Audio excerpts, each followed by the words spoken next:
ओम शांति। आज की डेट है 25/6/2026। सारे मीठे बच्चे पावन बनने का एकमात्र उपाय है बाप की याद। याद की मेहनत ही अंत में काम आएगी।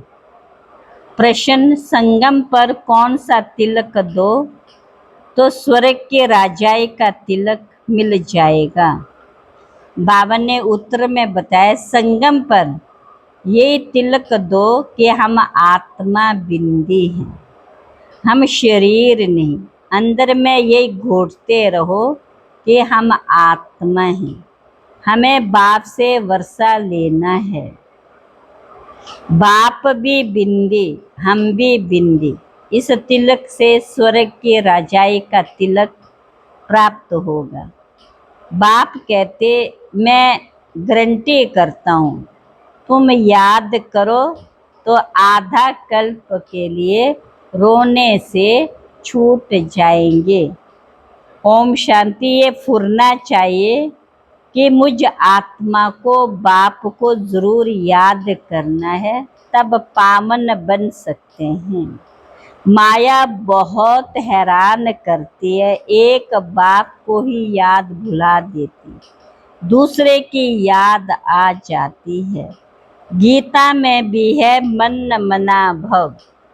अब तुम जानते 16 कल संपूर्ण बनना है, वह बनेंगे सत्य बाप को याद करने से। बाप श्रीमत देते, गृहस्थ में रहते, धंधा दौरी आदि कुछ भी करो, बाप को याद जरूर करो।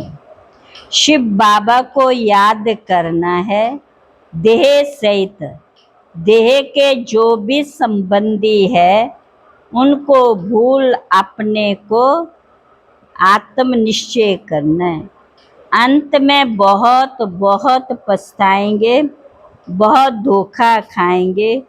कोई ऐसा जोर से थप्पड़ लगेगा जो माया एकदम पतित बना देगी। बाप आए हैं गोरा मुंह बनाने।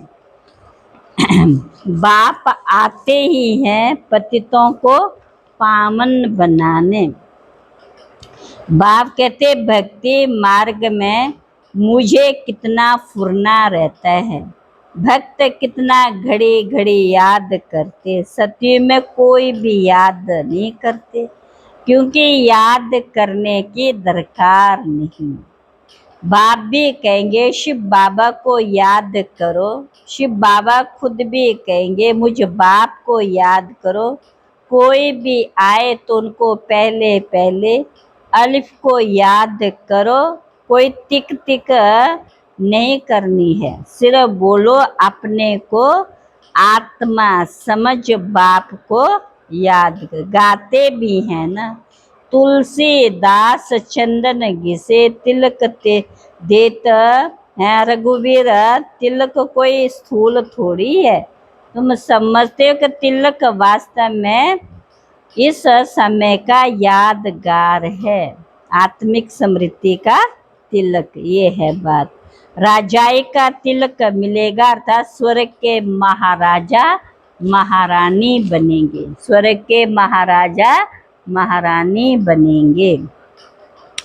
सतयुग में आयु बड़ी रहती, कलयुग में छोटी हो जाती है। हमको अब जाना है, ये शरीर छोड़ना है, बाकी टाइम सर्विस में लगाना है। तुम बूढ़ियां कुब्जाओं आदि को कोई तकलीफ नहीं देते। बूढ़ी को कुब्जा कहा जाता है। बूढ़ियों को समझाया जाता, बाप को याद करो। तुमसे कोई पूछे कहाँ जाती हो, बोलो गीता पाठशाला में जाते हैं। हर एक अपने दिल से पूछे, हम कहाँ तक बाप को याद करते। ये क़यामत का समय है, सबका विनाश होना है, नई दुनिया की स्थापना होनी है। तुम जानते हो हम इस मृत्यु लोक में ये शरीर छोड़ नई दुनिया में अमर लोक में आएंगे। तो बाप कहते जिसको जहाँ मजा आए, जहाँ दिल लगे, वहाँ जाकर पढ़ाई पढ़ सकते।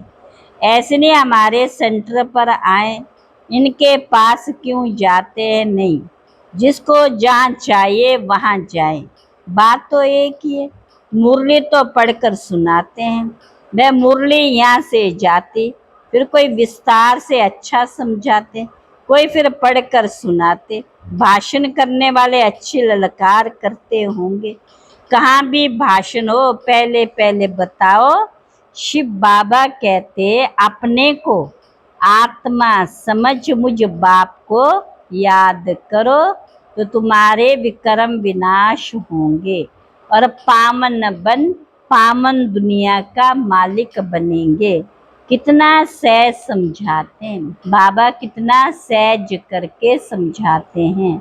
अच्छा मीठे मीठे सिखला बच्चों प्रति माता पिता बाप दादा का याद प्यार गुड मॉर्निंग। रूहानी बाप के रूहानी बच्चों को नमस्ते। हम रूहानी बच्चों की रूहानी बाप दादा को नमस्ते नमस्ते नमस्ते।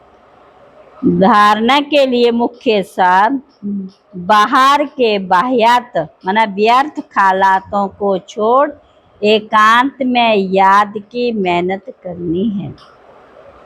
दूसरी पॉइंट है, जैसे भक्ति में दान पुण्य का महत्व, ऐसे ज्ञान मार्ग में याद का।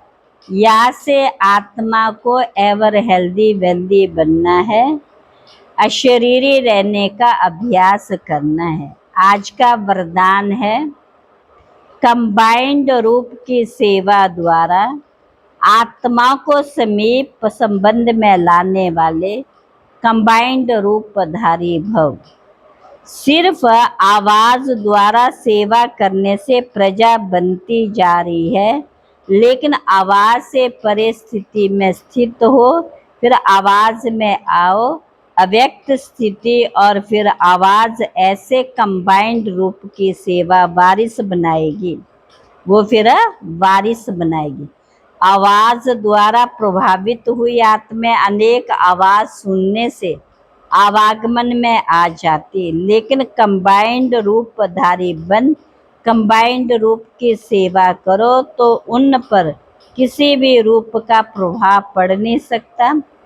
आज का स्लोगन है, साधनों में बेहद के वैराग्य वृत्ति की साधना मर्ज होने ना दो। साधनों में बेहद के वैराग्य वृत्ति की साधना मर्ज होने ना दो। अव्यक्त इशारे, जो सहनशील बच्चे हैं वे अपनी सहनशीलता की शक्ति से कैसे भी कठोर संस्कार वाले हो, कैसे भी कठिन कार्य को शीतल बना देते, वह सहज कर देते। सहनशीलता के गुण वाला गंभीर होगा और गहराई में जाएगा, वह कभी घबराएगा नहीं। गहराई में जाकर सफलता प्राप्त करेगा, गहराई में जाकर सफलता प्राप्त करेगा। अच्छा, ओम शांति।